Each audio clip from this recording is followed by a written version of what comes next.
प्रवर्धन। औद्योगिक उत्पादन तथा उत्पादकता वृद्धि गरी राष्ट्रिय अर्थतन्त्रमा यस क्षेत्रको योगदान बढाइनेछ। नीतिगत स्थायित्व, लगानीको सुरक्षा र असल औद्योगिक सम्बन्ध कायम गरी औद्योगिकरणलाई तीव्रता दिइनेछ।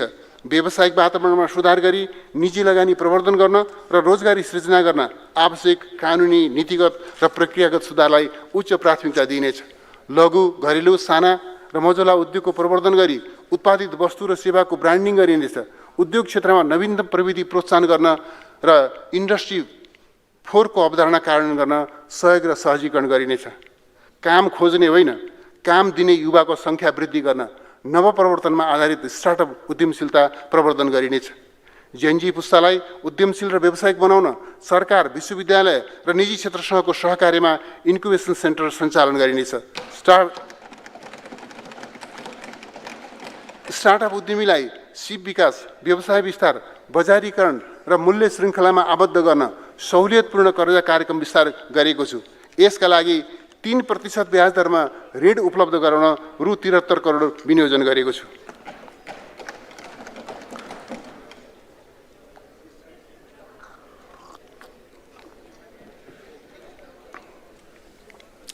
दलित समुदायको परम्परागत सिप, कला र पेसाको संरक्षण गर्दै रोजगारी र आय आर्जनका अवसर सिर्जना गर्न भगत सर्वजित उद्यमशीलता विकास कार्यक्रम सञ्चालन गरिनेछ। आधुनिक प्रविधिको प्रयोग गरी सुन, चाँदी, काँच, तामा, फलाम, छाला, काठ, पत्थर लगायतका सामग्री उत्पादन र बजारीकरण गरिनेछ।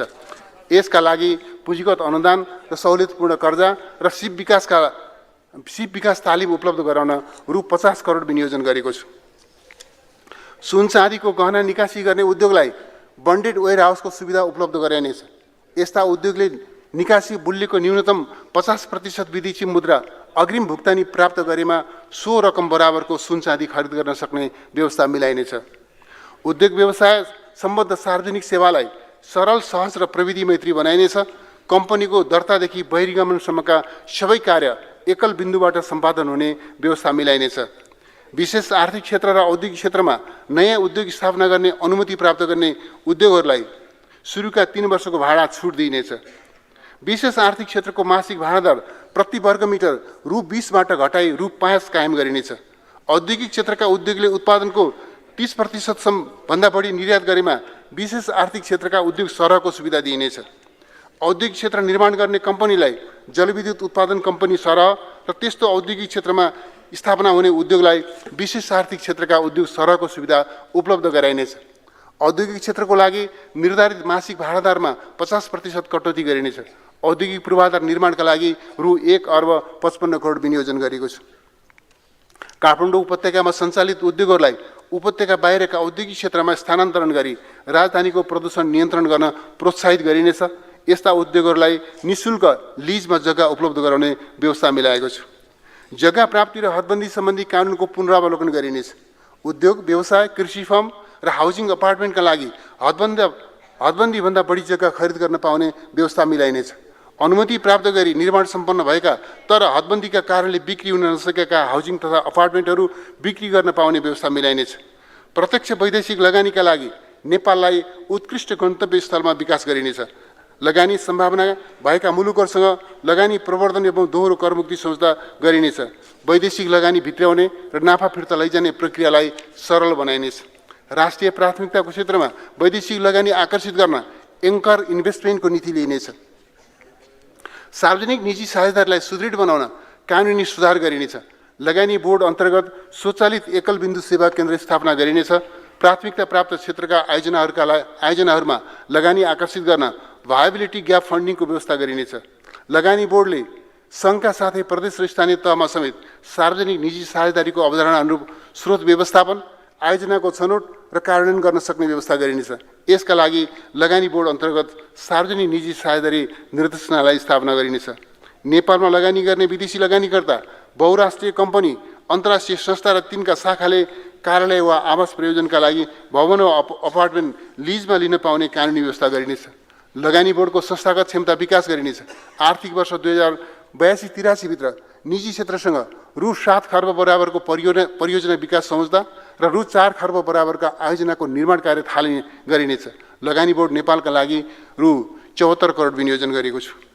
नेपाली व्यवसायी वा कम्पनीलाई विदेशमा बिक्री शाखा वा अर्धप्रशोधित सामग्री निर्यात गरी प्रशोधन कारखाना स्थापना गर्न अनुमति दिइनेछ। यसका लागि निर्यातबाट हुने वार्षिक आम्दानीको 25% विदेशमा लगानी गर्न पाउने कानुनी व्यवस्था गरिनेछ।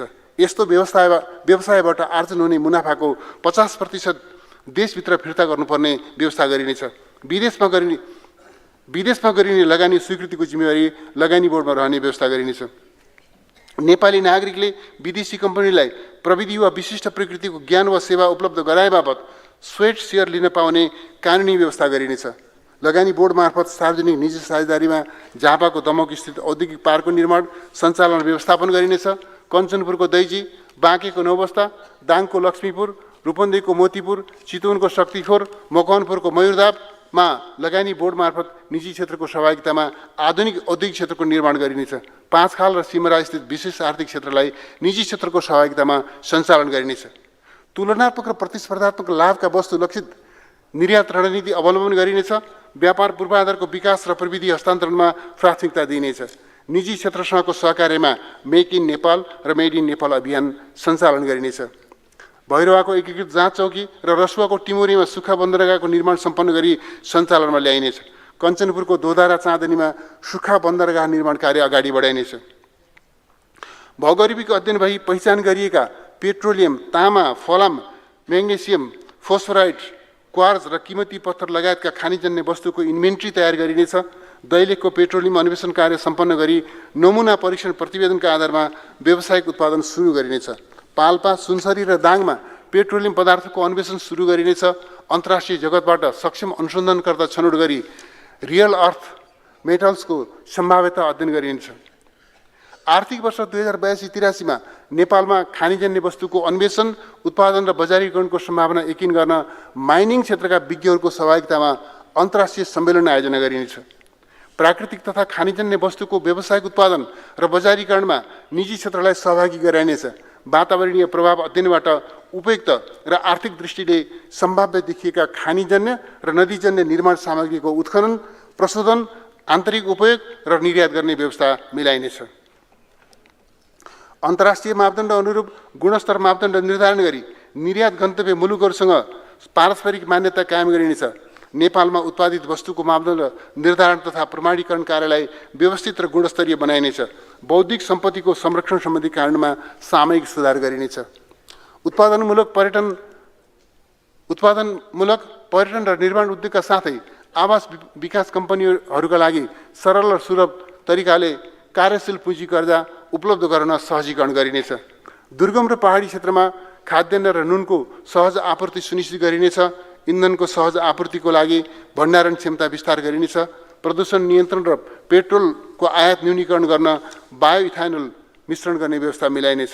अम्लेगञ्ज लोथर पेट्रोलियम पाइपलाइन विस्तार तथा भण्डारण स्थल निर्माण कार्य अगाडि बढाइनेछ। सिलगढी चाराली अन्तर्देशीय पेट्रोलियम पाइपलाइन तथा भण्डारण निर्माण सुरु गरिनेछ।